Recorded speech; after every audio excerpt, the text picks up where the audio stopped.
Bienvenido.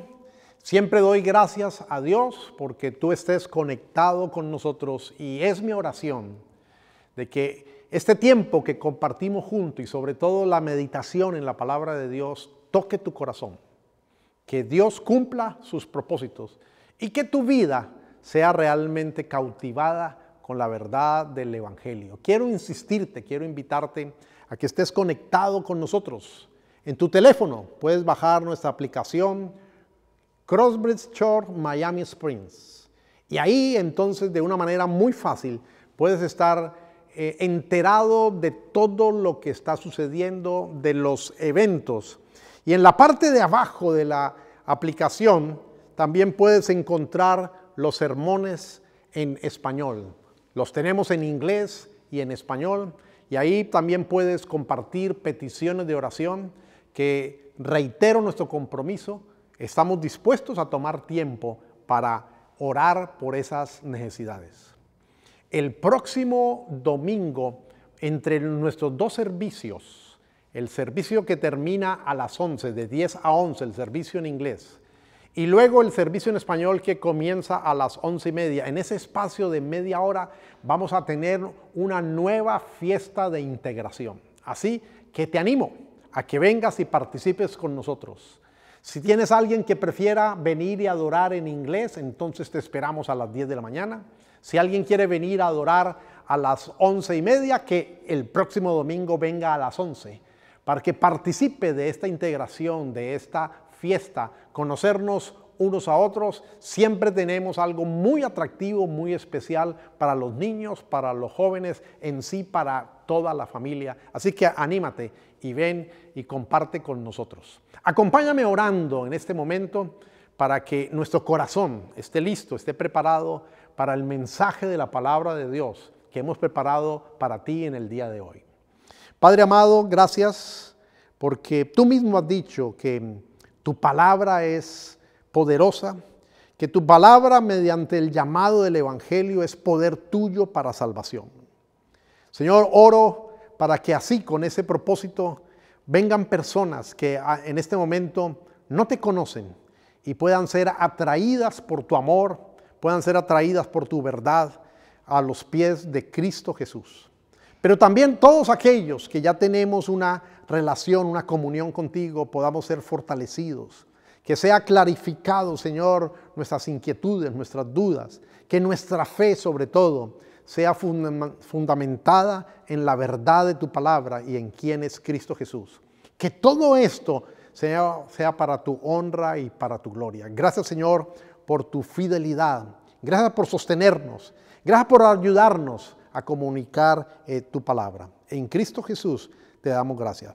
Contamos también entonces con tus oraciones.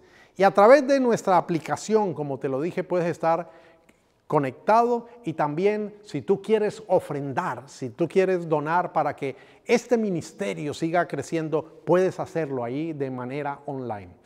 Prepárate entonces para el tiempo que viene y que tu corazón esté bien dispuesto a adorar a Dios. El libro de Marcos narra los últimos 3 años de Jesús aquí en la tierra. Años que fueron muy intensos. Desde que se encontró con Juan el Bautista, Jesús enfrentó tentaciones en el desierto, hizo milagros, sanó a personas, ganó seguidores, se transfiguró y murió crucificado. Una muerte criminal, pero solo para ser levantado de entre los muertos. ¿Por qué esto debería importarnos? Acompáñanos en Los Últimos 3.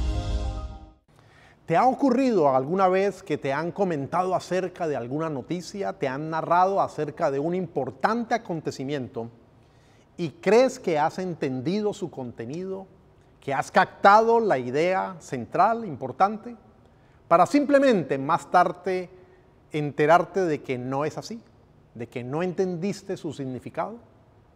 Hablando de una manera coloquial, se dice entonces que escuchaste cantar el gallo, pero no supiste dónde.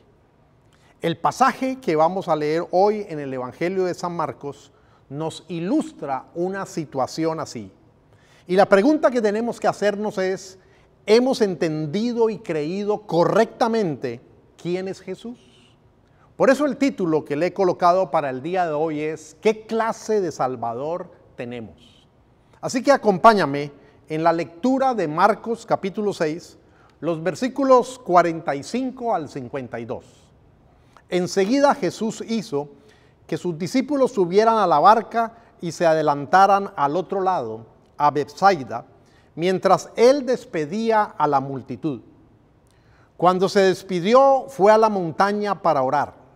Al anochecer, la barca se hallaba en medio del lago y Jesús estaba en tierra solo.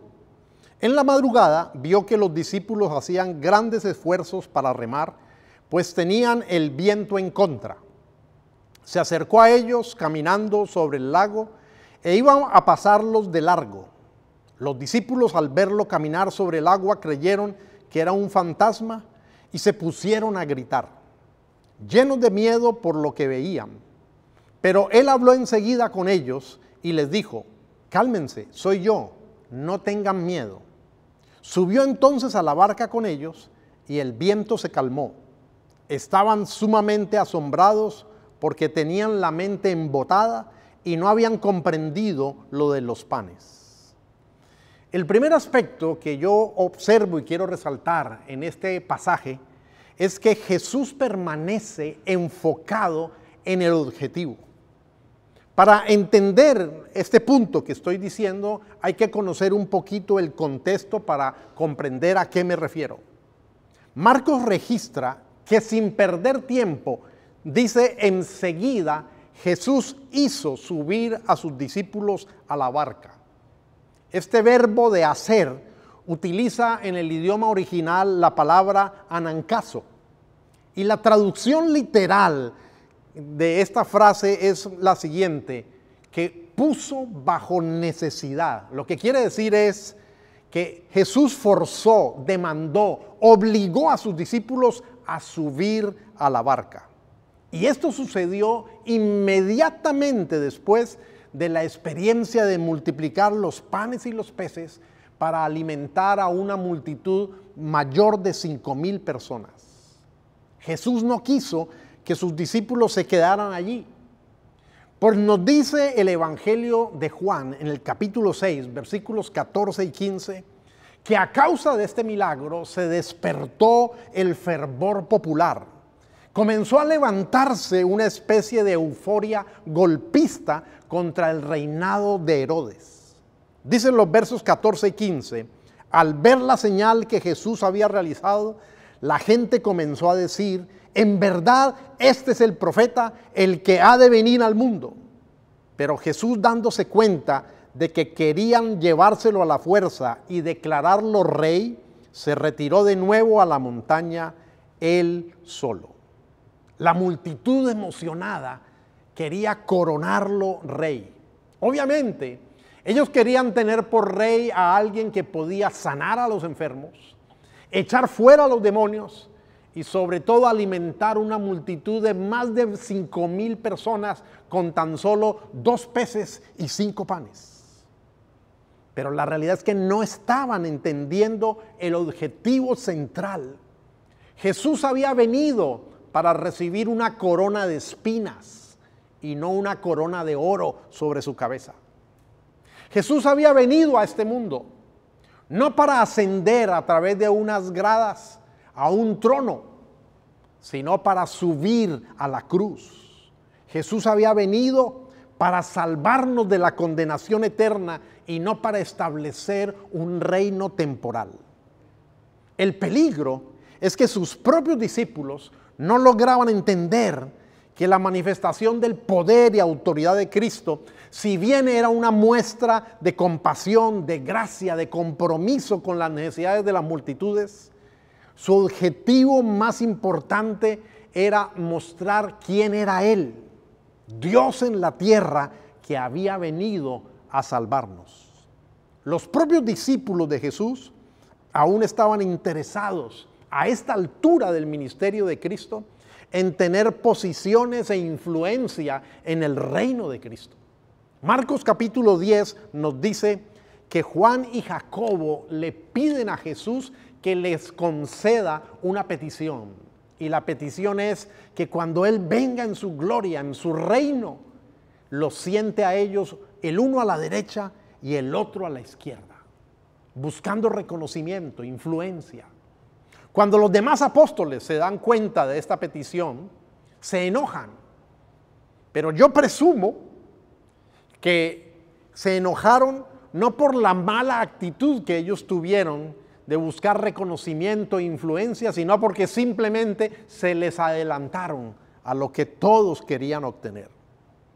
La última pregunta que los discípulos le hicieron a Jesús antes de que Él ascendiera a los cielos, después de que Él había estado hablándoles acerca de la gran comisión de ir y compartir el mensaje del Evangelio, después de que había estado hablándoles del bautismo del Espíritu Santo, la última pregunta no fue relacionada con el tema, sino que simplemente le preguntaron: ¿cuándo le vas a devolver la soberanía a Israel?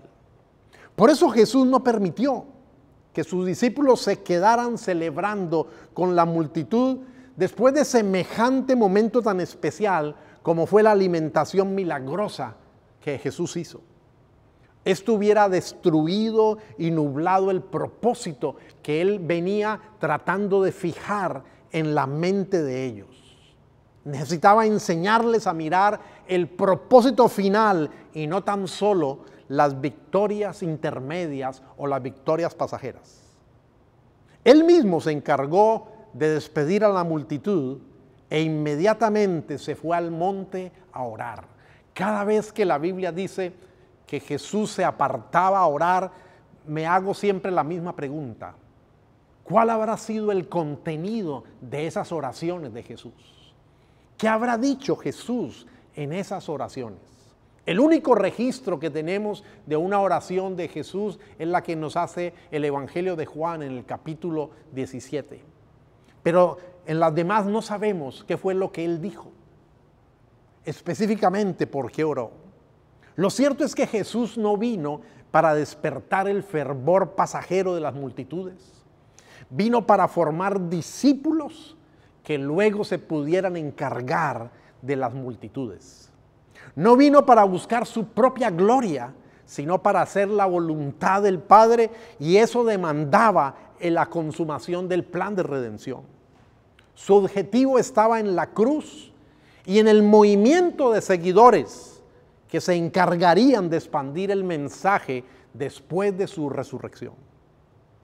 El segundo aspecto que quiero resaltar, que noto en este pasaje, es que Jesús les provee una gran enseñanza después de la experiencia victoriosa de la multiplicación de la comida. Los discípulos, en obediencia al Señor, emprenden la travesía navegando en el mar de Galilea y son expuestos a una terrible tormenta.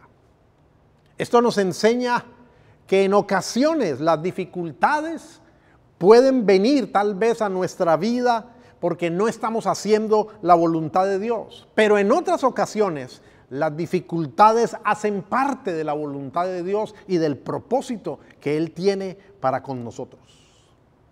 Yo sé que esto no se parece en nada a aquel evangelio que algunos predican, donde prometen que si estás con el Señor, todas las cosas siempre te van a salir bien y nada malo te va a ocurrir. Los discípulos, a pesar de haber contemplado los grandes milagros de Jesús, aún necesitaban ser afirmados en su fe y sobre todo tener una mejor revelación de quién era Cristo o de quién es Cristo. Yo estoy seguro que la tormenta no tomó por sorpresa al Señor. Él necesitaba confirmarles, necesitaba reafirmarles que sin Él todo era imposible, pero les iba a demostrar lo que más adelante les iba a prometer, que estaría con ellos todos los días hasta el fin del mundo. En la versión que yo hoy leí, la Nueva Versión Internacional, dice: vio que los discípulos hacían grandes esfuerzos para remar. Leímos que el viento les era contrario. La traducción literal del original griego sería: habiendo visto a ellos siendo atormentados. Y en el original griego se usa la palabra basanizo, que significa estar torturado, afligido, fatigado, azotado, atormentado. Ese era el estado como se encontraban los discípulos en medio de la tormenta. El Señor no llegó ni antes ni después.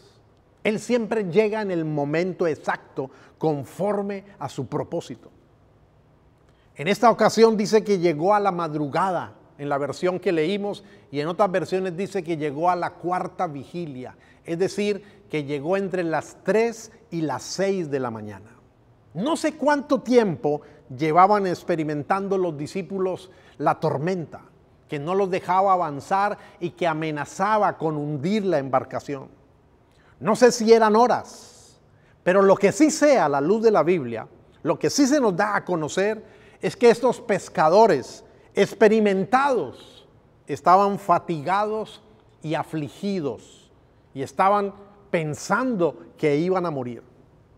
Pareciera que Jesús esperó hasta que la confianza de ellos fuera minada, hasta que perdieran confianza en sí mismo, se les agotara para poder llevarlos a que colocaran su fe solo en Él. Lo mismo que hizo cuando le anunciaron la enfermedad de Lázaro. Jesús esperó hasta que Lázaro muriera para luego llevar a cabo el milagro de la resurrección. Una cosa es saber que yo debo confiar solo en Dios y una muy diferente es en la práctica realmente hacerlo. Necesitamos ser tratados por Dios. Necesitamos ser expuestos a la tormenta para ver cuán grande es el Señor. En tercer lugar, se deja ver en este pasaje, resalta el hecho de que Jesús vino a ellos caminando sobre el agua. ¿Por qué lo hizo? Como Dios, aunque Él estaba en la montaña, Él hubiera podido simplemente aparecerse en la barca en medio del lago. Hubiera podido llegar nadando. Posiblemente no se apareció así de repente para no matarlos de susto, porque cuando lo vieron que se aproximaba caminando, se llenaron de temor. Si Jesús hubiera llegado nadando, hubiera sido una gran hazaña humana. Atravesar esa distancia en el lago de Galilea, llamado mar por su grandeza, por su dimensión, y en medio de esa tormenta. Pero lo que Jesús hizo al llegar caminando fue una demostración de su divinidad. Una demostración de que la misma tormenta que tenía a sus discípulos agotados, afligidos y pensando que podían morir, ese mismo era el medio que Jesús usaba para poder caminar sobre el agua en perfecto control.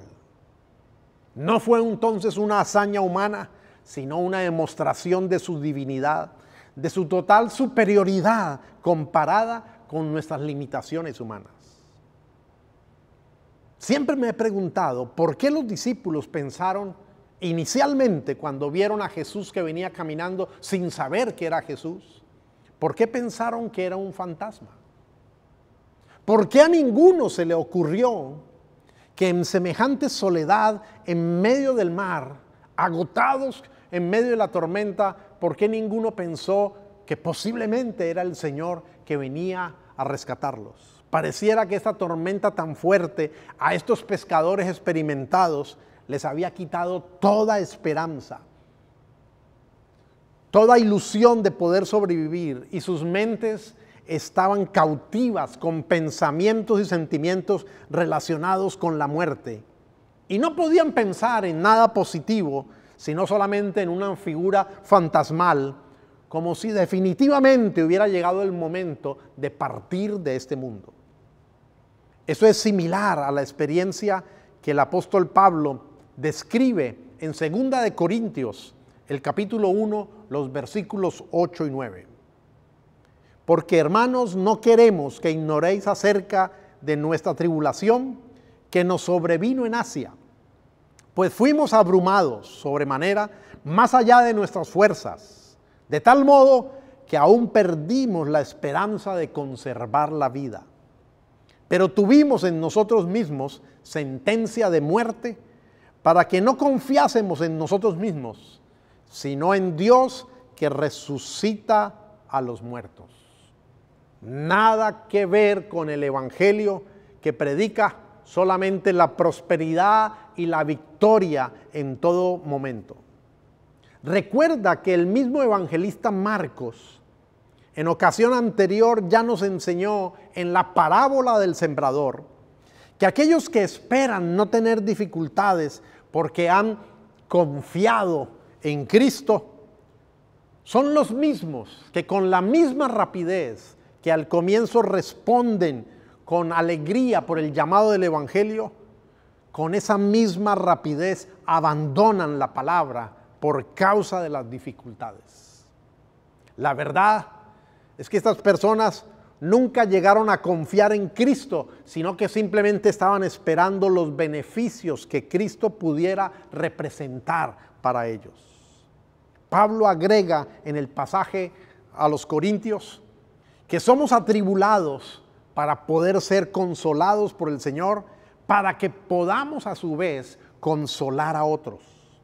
Una vida tratada en las manos de Dios es mucho más útil que una vida que solamente espera que todo le vaya bien en todo tiempo.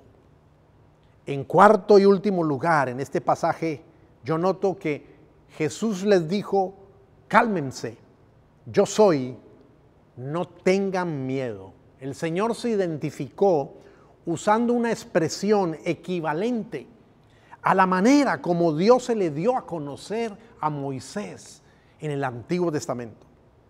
Cuando Moisés le preguntó qué iba él a decirle a los israelitas, cuando él les contara que alguien se le apareció en una zarza que ardía y que no se consumía, ¿qué debía decirles? ¿Cuál era el nombre? Y Dios le dijo: yo soy el que soy. Y le dijo así: así dirás a los hijos de Israel, yo soy, me envió a vosotros. Jesús, al usar una expresión equivalente, lo que está mostrando es que Él está esperando, está demandando que sus discípulos confíen también en Él. Él se ha dado a conocer como Dios mismo hecho hombre a través de esta demostración de poder y autoridad, a través de todos estos milagros. Y por eso es que la fe cristiana descansa directamente en la persona de Cristo. En los momentos de prueba, en el momento de la dificultad, la Biblia nos enseña en la carta a los Hebreos que nuestra atención, que nuestros ojos deben ser colocados en Jesús, pues Él es el comienzo de la fe, el origen de la fe. Él es el que le provee a la fe su verdadero sentido. Él es el que perfecciona la fe, en otras palabras, el que cumple el propósito de la fe. Dice el texto: puestos los ojos en Jesús, el autor y el consumador de la fe.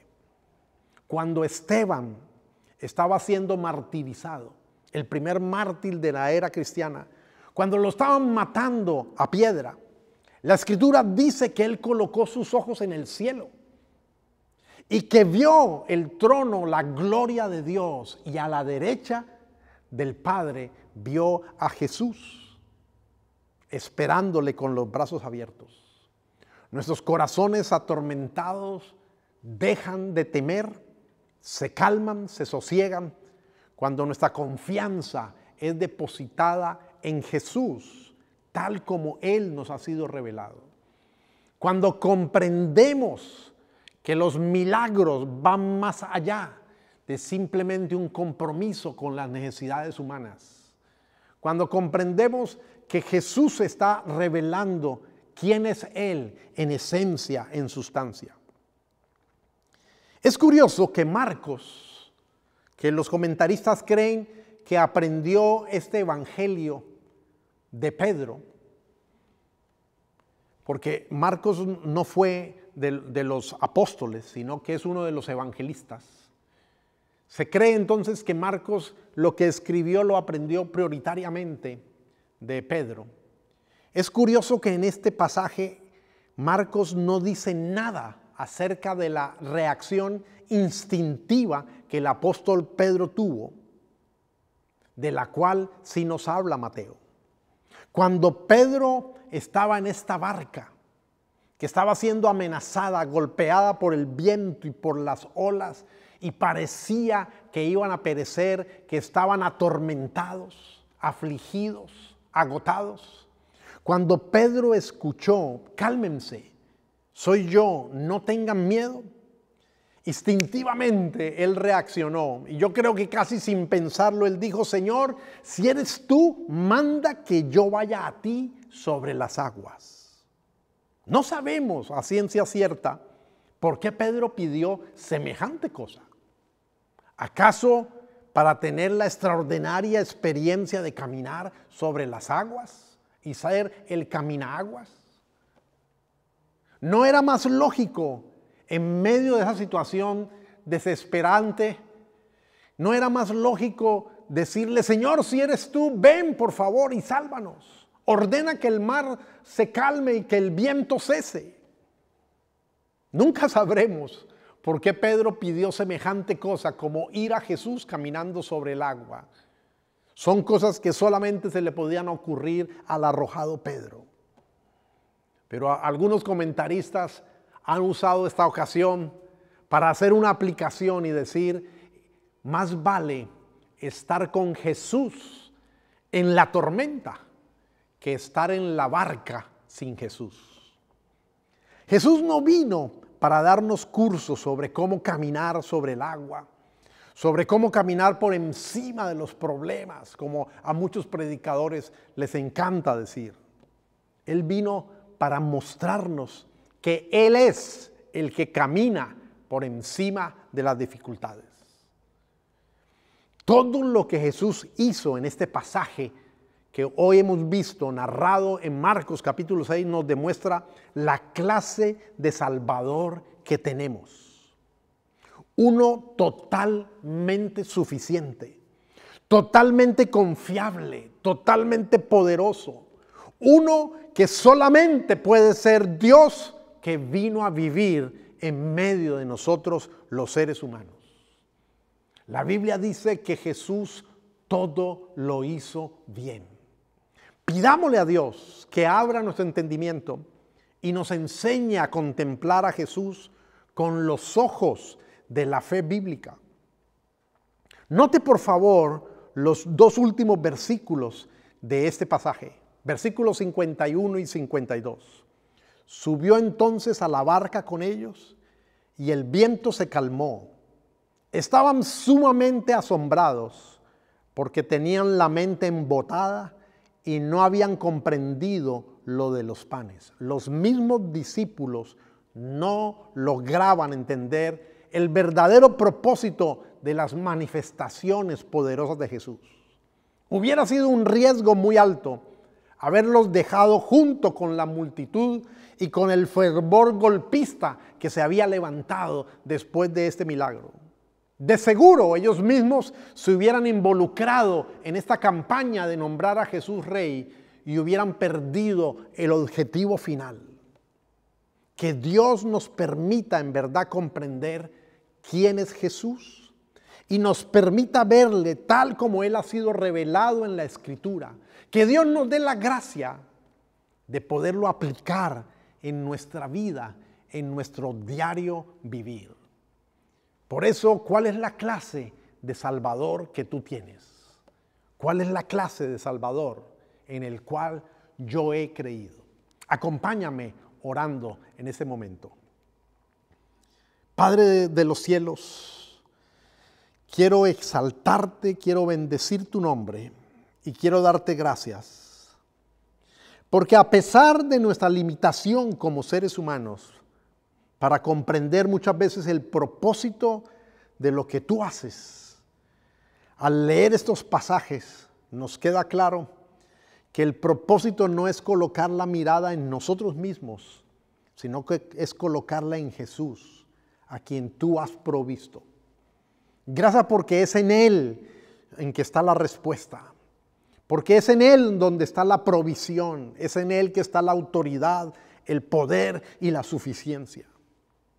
Señor, gracias porque no se trata de imitar a Jesús con nuestra limitada capacidad, sino de entender que Él vino a salvarnos y que tú nos has unido mediante la fe y el arrepentimiento a la comunión con Él, y que su vida por medio de tu gracia se manifieste a través de nosotros. Toda honra y toda gloria por eso te pertenece a ti. Cuán admirable, cuán hermoso, cuán majestuoso que es nuestro Señor Jesús. Gracias porque todo lo hiciste bien. Gracias, Señor, porque este pasaje nos muestra que hay poder totalmente suficiente en ti. Hay conocimiento, hay sabiduría, hay enfoque.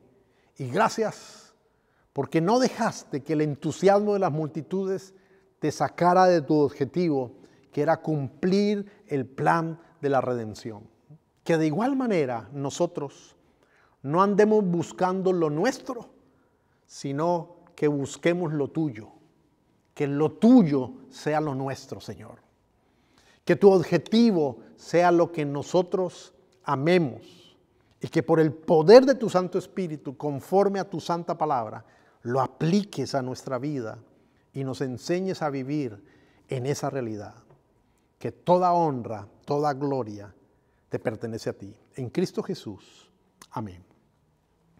Quiero animarte nuevamente, quiero insistirte que tomes tiempo, inviertas tiempo y leas el Evangelio de Marcos. En estos 6 sermones que llevamos, apenas estamos comenzando, estamos iniciando en el capítulo número 6. Así que nos falta un largo trecho, pero aprovéchalo en una actitud de oración, en una actitud de expectativa, de querer conocer de Dios, y que Cristo Jesús te sea dado a conocer, y que Cristo Jesús sea formado en tu vida y en mi vida, conforme al propósito de Dios. Que tengas un resto de semana bien productiva. Muchas gracias por conectarse con nosotros. Si no lo has hecho, no olvides suscribirte a nuestro canal para que no te pierdas ninguno de nuestros episodios. Compártelos con tus amigos y familiares y no olvides que puedes unirte a nosotros en persona cada domingo a las 11:30 a.m.